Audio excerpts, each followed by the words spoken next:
Assalamualaikum warahmatullahi wabarakatuh. So, magbibigay ulit tayo ng reaction video sa session 2 ng The Evolution of Fiqh by Sheikh Mutashim Hamidi. So, let's start.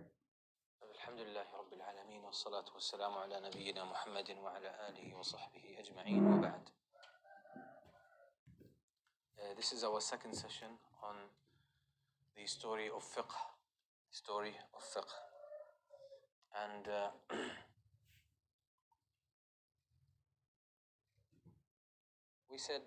we gave a short introduction last time, specifically about the matter of intention, and I stress this again.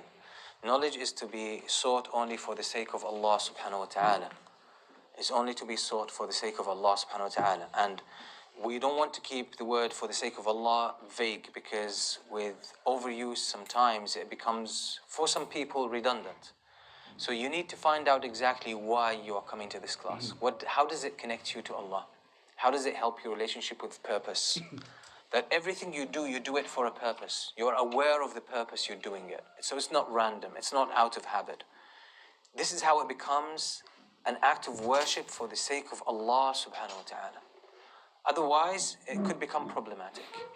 You don't want to be on autopilot, you're just doing things, you think you're doing them for the sake of Allah, then on the day of judgment, you're surprised when you see that in your records it's not actually for the sake of Allah, it was not.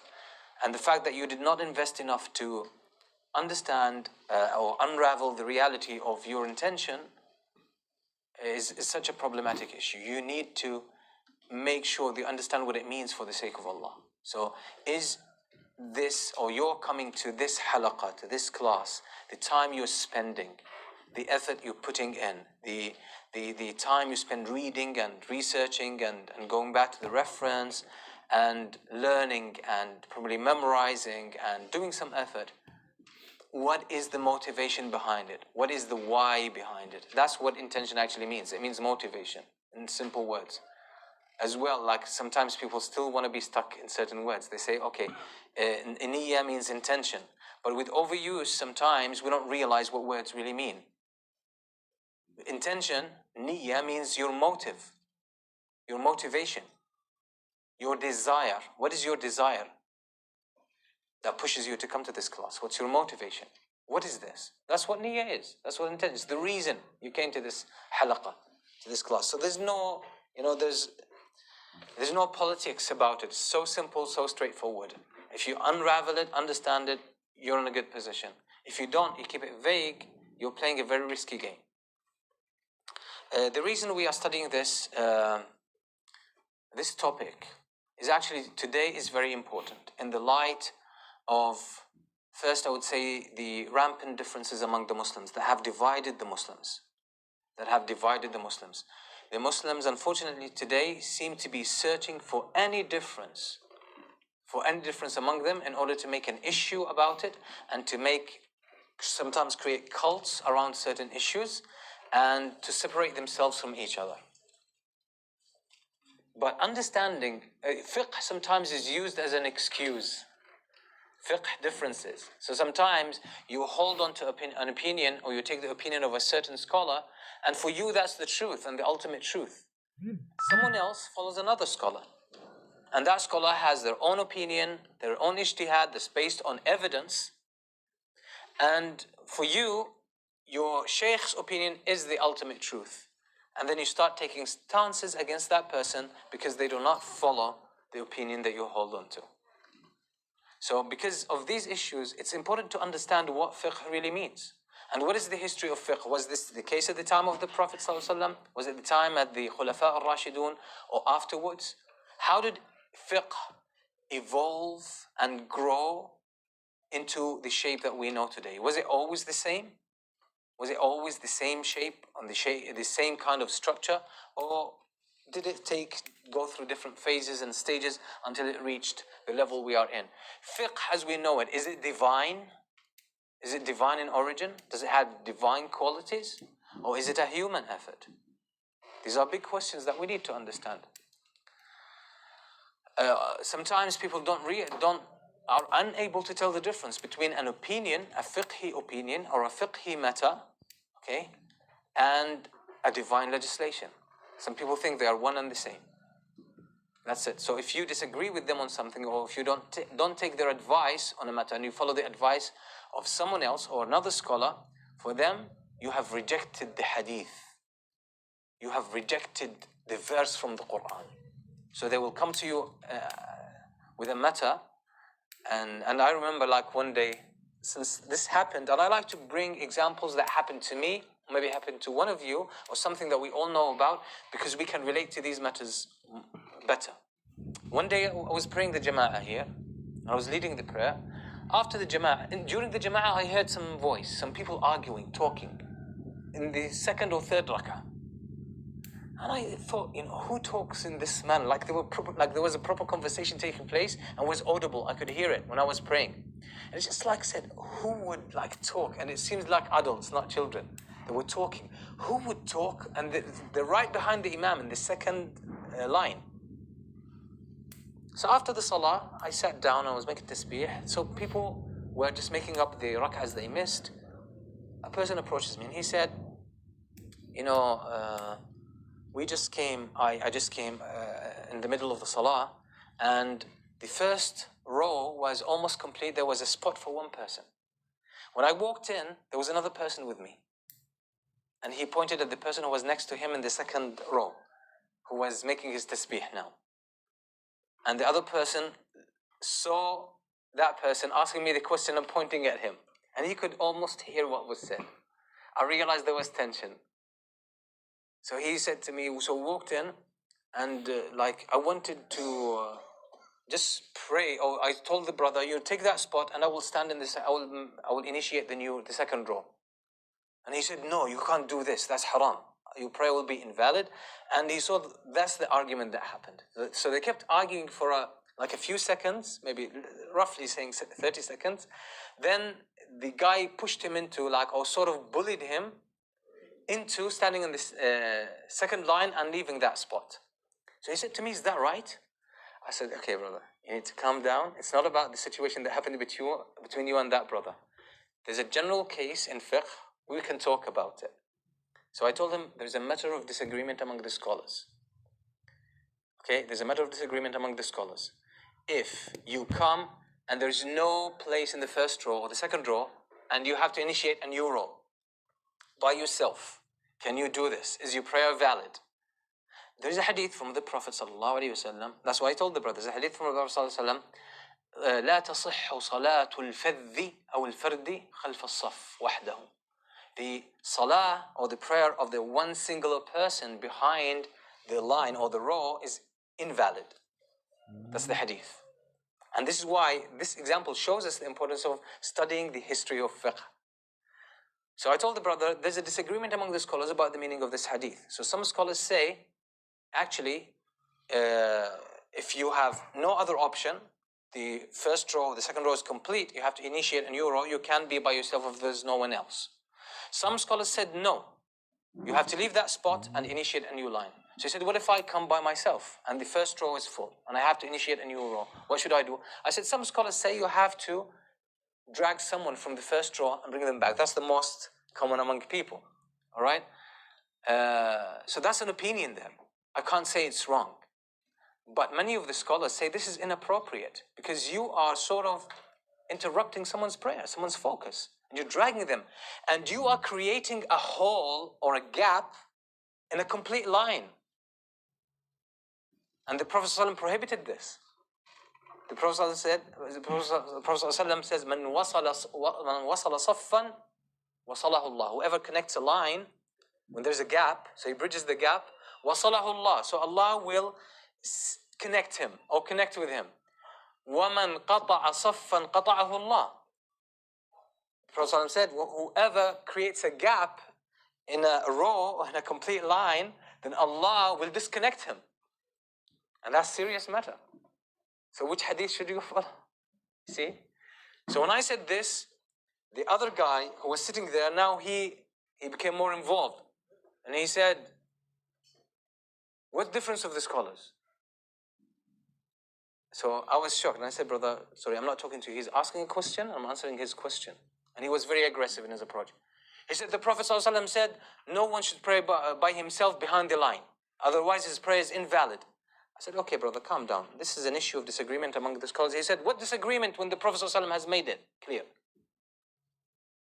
I said, brother, calm down. I'm not talking to you, I'm talking to this brother. He said, no, answer my question. I said, I don't answer a question when you ask in such a manner. You need to ask politely. And I'll answer. He said, I'm polite. I said, mashallah, if this is polite. I said, brother, I don't want to talk to you at this moment. Please, let me explain. He said, I told you the Prophet said, and you were just saying scholars. Which scholars? You didn't even name scholars.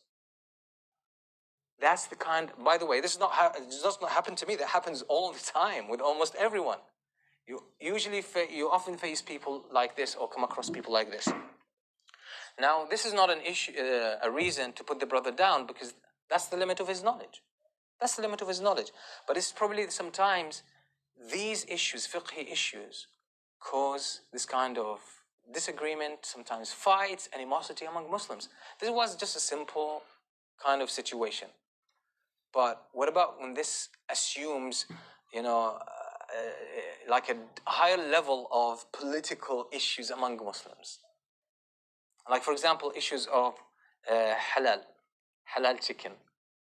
There are scholars who made something about halal. Okay, if it's slaughtered this way, fine. Alhamdulillah, if the name of Allah is mentioned anyway, it's halal. Someone doesn't agree to this opinion. He goes to a masjid and he says, the chicken you're eating is all haram. Just like that. And like almost everyone in this masjid eats that kind of chicken. It's haram. No, but scholars, have another opinion. No, it's haram. What you're eating is haram. And this is a very sensitive issue with Muslims, right? You can't say this. You can't say this, especially when there are scholars and very well-versed scholars who know what they're talking about, and they've studied this matter and they issued a ruling there. So if you don't understand how fiqh evolved and you think the opinion of your scholar is the divine statement from Allah subhanahu wa ta'ala, and it's the one and only truth, that's when issues among Muslims happen. And the Prophet ﷺ was very careful. And by the way, you'll find me stressing this again and again. Besides attention, this is another issue. It's just because I can see it has brought a lot of negativity, a lot of animosity among Muslims, and the sense of brotherhood sometimes is sacrificed and compromised because of issues like these. We seem to have a very strong desire to be right instead of being kind. So I don't mind putting my brother down, violating him, disrespecting him, looking down upon him, just to prove my opinion right, and I feel good about myself, and his opinion is wrong. And this is a kind of attitude which I like to call, I'm right, you're wrong, we both lose. That's how it is. Because we're losing, our whole community is losing.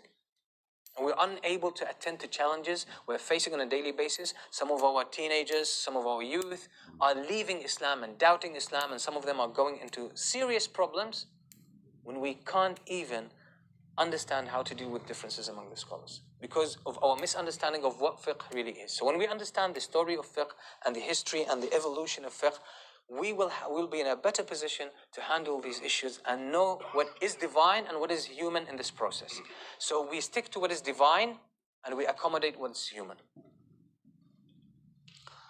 So another reason why we actually are studying this kind of topic is the confusion as well that many Muslims have when they see the differences among the scholars. Sometimes these differences are quite sharp. Like, this is halal, no, it's haram.